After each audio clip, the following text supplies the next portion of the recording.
안녕하세요. 마음아지트 그라운드 박지선입니다. 반갑습니다. 오늘 주제로 이야기하기 전에 저에 대해서 간략하게 이야기를 드리자면 저는 달리기를 좋아하는 상담자고요.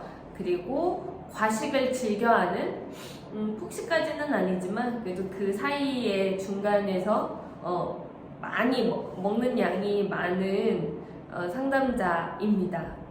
그래서 매번 그렇게 과식하는 거는 아닌데 스트레스 받을 때, 그래서 최근에도 제가 감정 기복이 심해질 일이 생겨가지고 폭식이랑 과식을 하게 되었고, 그 기간을 넘어서는 과정을 겪으면서 그걸 이겨내는 걸 겪으면서 저와 같은 분들에게도 좀 팁을 알려드리면 좋겠다 싶어서 영상을 찍게 됐습니다.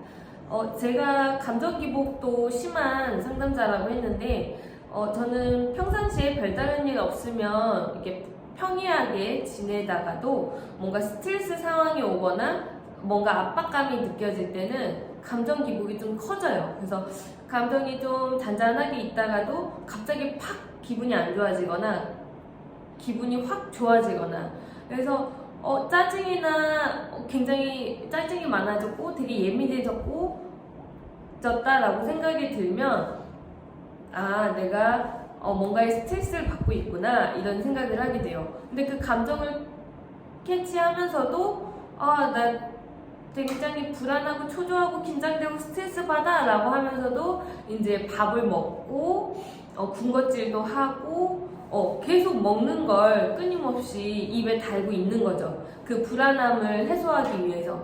그래서 감정 기복 있으신 분들은 알 거예요. 그래서 뭔가 내가 스트레스 받는 상황이 오면은 그 감정 컨트롤이 잘 안 돼서 이 불쾌한 상태를 없애기 위해서 우리가 먹을 것을 계속 입에 넣는다는 걸요. 왜냐하면 가장 빠르게 기분을 좋아지게 할 수 있는 게 먹을 걸 우리 몸에 넣어주는 거잖아요. 그래서 제일 빠르고 손쉬운 방법이기 때문에 기분 좋아지기 위해서 과식이나 폭식으로 가는 것 같아요. 근데 이게 또 웃긴 게 그렇게 해서 기분이 좋아져서 내가 상태가 나아지면 모르겠는데 오히려 그게 더 악순환이 되잖아요. 우리가 스트레스를 받아서 감정적으로 기복이 굉장히 커지고 그 불쾌감을 없애기 위해서 막 먹을 걸 먹었는데 그로 인해서 또 체중이 증가해서 또 스트레스를 받고, 그러면은 원래도 스트레스가 있었는데 거기에다가 스트레스가 더 가중되니까 더 많은 폭식을 하게 되고, 그 악순환을 끊기 위해서 저는 그때 제가 쓰는 방법은 그거예요. 달리기. 그래서 아까 제가 말씀드렸잖아요. 저는 달리기를 좋아하는 상담자다 이렇게 말씀을 드렸는데, 그때 악순환을 끌 수 있는 건 왜 우리가 폭식하지 않기 위해서 여러 가지 방법들이 굉장히 많이 나오잖아요. 뭐 식단, 뭐 정상식을 하루에 3끼, 밥과 국, 반찬 3개 이렇게 건강한 식사를 3번씩 아침, 점심, 저녁을 3끼에 꼬박꼬박 한다. 라고 얘기도 나오고, 뭐 명상도 해라 라고 나오고, 뭐 심리 상담이라든지 아니면 정신과 방문이라든지 이런 기타 여러 가지 것들이 나오는데, 저는 제가 여러 가지를 해봤을 때 감정 기복이 심한 사람으로서, 감정 기복이 심하고 자극을 계속 추구하는 사람은 그것들로는 해결이 안 된다. 일단은 다 해봤지만 별로 효과가 없었다. 어차피 먹게 된다. 라는 그런 결과를 알고 있거든요. 그래서 일단 상담을 많이 받고 저에 대해서 많이 통찰을 해왔기 때문에 제가 어떤 상황에서 기분이 어떻구나 라는 것까지는 인지가 돼요. 근데 인지가 된다고 해서 그 감정 기복을 스스로 조절하기는 어렵더라고요. 그래서 그럴 때 과식을 하거나 폭식을 하고 그걸 막기 위해서 달리기를 하는 거예요. 달리기를 하면 확실히 우리 달리기의 효과에 대해서도 굉장히 이야기가 많이 나오잖아요. 달리기를 하면 기분 변화에 좋은 기분을 많이 느낄 수가 있고 불안도 잠재워주고, 왜 그래서 어떤 연구에는 그런 내용도 있어요. 공황장애를 느끼는 사람들에게 오히려 달리기를 시켰더니 효과가 더 좋았다. 왜냐하면 그 사람들이 공황장애를 느껴서 숨을 못 쉴 것 같고 죽을 것 같은 그런 파국적인 생각을 들 때 이게 공황장애 때문에 내가 숨이 가쁘구나 라고 생각하는 게 아니라 이 숨이 가쁜 이유가 달리기를 해서 그렇구나 라고 그런 귀인을 다른 쪽으로 원인을 찾게 돼서 오히려 죽을 것 같은 그런 두려움에서 벗어날 수가 있었다. 그래서 달리기가 오히려 효과가 좋았다라는 결과도 있거든요. 그런 것처럼 불안을 잠재우는 거에도 도움이 되고, 그리고 수면이라든지 기타 여러 가지 건강적인 측면에서 굉장히 도움이 많이 된다는 걸 알고 있잖아요. 그렇게 좋은 달리기가 감정 기복이 심한 사람이 스트레스를 받았을 때도 정말 효과적이다. 왜냐하면 달리기를 하고 나면은 기분이 좋아져서 먹는 걸로 푸는 걸 좀 덜 하게 돼요. 어차피 달리기를 하든 먹는 거를 먹든 우리가 도파민이 생성이 돼서 기분이 좋아지는 거잖아요. 그래서 이 달리기를 함으로써 좀 더 건강하게 기분을 나아지게 하고, 그 다음에 있을 부정적인 영향 있잖아요. 먹어서 나타나는 부정적인 영향도 체중 증가, 예를 들면. 그래서 체중 증가도 나타나지 않으니까 오히려 더 좋은 기분 상태가 쭉 유지가 되는 것 같아요. 그래서 우리가 도파민이 기분을 좋게 해주는 게 아니라 동기를 부여하는, 우리 몸을 움직이게끔 하는 호르몬인 거잖아요. 그래서 도파민이 발생하면서 먹을 때는 왠지 그 도파민이 발생해서 동기부여가 더 먹는 걸로 가는 것 같은데, 달리기를 해서 발생된 도파민은 우리가 해야 할 일을 하게끔 만드는 것 같아요. 그래서 제가 최근에 스트레스 받았던 거는 논문 쓰는 거였거든요. 그래서 학위 논문을 써야지 되는데, 이 논문을 작년 5월부터 쓰려고 준비를 했어요. 근데 여름에는 다른 달리기, 작년 가을에 마라톤 대회를 나갔거든요. 그래서 그 마라톤 대회 준비하느라고 못했고, 가을에는 마라톤 대회를 나가느라 못했고, 겨울에는 어찌어찌 아이 방학이나 설날, 그 다음 연초, 연말 회식이라든지, 그 다음 이번 연도 1월에는 설 명절이 있어가지고 못했고, 그래서 어찌어찌 시간이 돼서 2월에 이번 달에 이제 빨리 시작을 해야 되겠다. 그래서 빨리 막 해가지고 준비해서 교수님께 논문 연구 계획서를 메일로 전송을 했어요. 근데 그러고 났는데 교수님이 아직 2주째 연락이 없으신 거예요. 근데 메일을 전송하고 나서부터 그때부터 막 초조하고 긴장되고, 교수님이 통과시켜 주실까? 이 논문을 계속 써도 된다고 할까? 아닐까? 아니면 좀 그걸 어떻게 보실까? 라는 그런 평가적인 상황에 또 놓이게 되니까 굉장히 초조해지더라고요. 그리고 빨리 이번 연도 안에 빨리 써서 마무리 짓고 싶은 마음에 막 조급해지기도 했어요.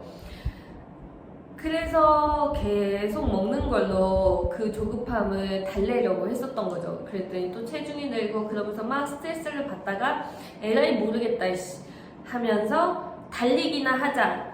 왜냐하면 저는 그 전부터 기분이 안 좋아졌을 때, 스트레스 받았을 때 계속 달리는 걸로 풀었기 때문에 이번에도 좀 손쉽게 폭식의 그런 악순환에서 벗어나서 달리기를 하는 방향으로 저를 이끌어갔어요. 그래서 어저께 장거리 달리기를 하고 나니까 확실히 기분도 좋아지고, 저녁에 폭식하는 것도 많이 안 하고, 그리고 잠도 푹 잤답니다. 그런데 다들 그렇게 얘기하죠.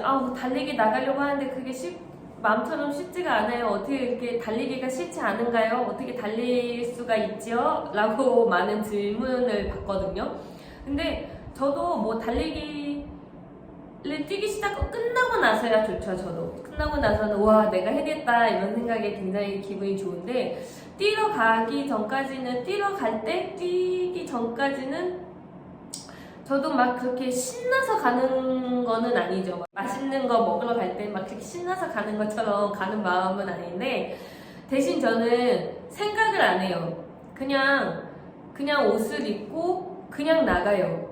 뭐, 이따가 애기 하원하면은 애기랑 놀아줘야 되면은 체력이 좀 남아있어야 될 텐데, 지금 좀 생리기간이라 몸이 안 좋은데, 바깥 바람이 많이 부는데, 너무 추운데, 너무 더운데, 뭐 다리가 아픈데, 뭐 이런 거 저런 거 생각을 하다 보면은 절대 달릴 수가 없거든요. 그래서 무조건 아무 생각 없이 그냥 옷을 입어요. 옷을 입고 나가서 그냥 저는 목표를 그래서 작게 잡아요. 일단 뭐 5분만 달려보지, 10분만 달려보지. 솔직히 저는 다른 건 몰라도 씻는 게 되게 귀찮거든요. 특히 머리도 짧은데 머리 감는 게 그렇게 귀찮아서 달리기가 싫었었어요. 근데 그냥 그거 생각 안 하고 그냥 5분이라도 뛰자, 10분이라도 뛰자라고 생각해서 나가게 된답니다. 그거 말고도 이렇게 그냥 뭐 중요한 자리가 있지 않으면 운동복을 입고 나와요. 그래서 다들 이게 출근하는 복장이냐 뭐라 욕하기도 하는데 그냥 운동복을 입고 나와서 출근하지 않더라도 그냥 아침에 운동복을 입어요. 그런 다음에 운동복을 빨아야 되잖아요. 그날 하루가 지났으면. 그러면 그 운동복을 빨기 전에 입은 게 아까워서라도 조금이라도 달리게 되거든요. 그래서 이렇게 저 스스로가 달릴 수 있게끔 외적인 환경을 만들기도 해요. 그래서 내가 달릴 수 있는 환경을 최대한 만들자. 만약에 나는 아직 감정 기복이 있고 과식이나 폭식을 하는 등 안 좋은 습관으로 내 감정을 좀 잠재우려고 하는데, 내 기분 안 좋은 불쾌감을 잠재우려고 하는데, 이 상황에서 선순환을 만들기 위해서 달리기를 하기까지 너무 혼자 하기가 어렵다. 그런 분들은 상담을 받아보시는 것도 좋을 것 같아요. 그래서 우리가 하기 힘든 건 계속 습관을 들여야 되는 거거든요. 우리 인간은 본능적으로 편안한 걸 추구하게 돼 있어요.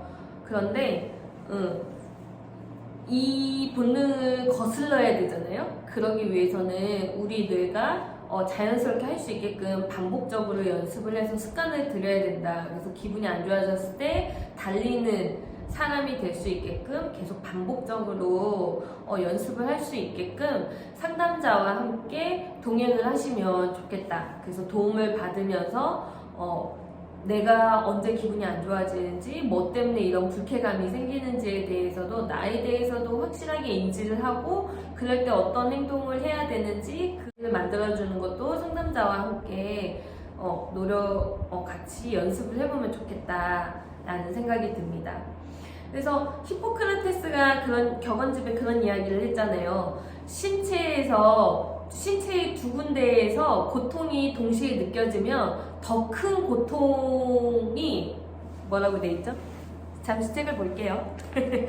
두 가지 고통이 신체의 다른 부위에서 동시에 일어나면 상대적으로 강한 고통이 다른 고통을 약화시킨다 라고 합니다.